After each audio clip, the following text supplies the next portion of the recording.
Pammal A2B உணவக மேற்பார்வையாளரை உணவு parcel வாங்க வந்த வாடிக்கையாளர்களான தந்தை மகன் தாக்கியதில் அவர் பரிதாபமாக பலி. தந்தை மகன் கைது. ஒரு வருஷம் ஐயா நல்லா கூட ஒன்னா இருந்ததில்லை ஐயா. ஒரு வருஷம் ஒன்னாவே இருந்ததில்லை ஐயா. சென்னை பல்லாவரம் அடுத்த பம்மல் மெயின் ரோட் பம்மலில் A2B உணவகம் செயல்பட்டு வருகிறது. உணவகத்தில் மேற்பார்வையாளராக அருண் என்பவர் பணிபுரிந்து வருகிறார். உணவகத்திற்கு அனகாபுத்துரை சேர்ந்த சங்கர், அருண்குமார் தந்தையும் மகனும் உணவு பார்சல் வாங்க வந்தனர். உணவு பார்சல் வாங்கிய பிறகு கூடுதலாக சாம்பார் கேட்டதாக கூறப்படுகிறது.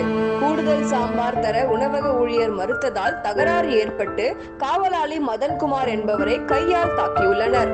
இதனை தட்டி கேட்ட சூப்பர்வைசர் அருணை கையால் தாக்கியதில் அவர் கீழே விழுந்து தலையில் உள்காயம் ஏற்பட்டு மயங்கினார்.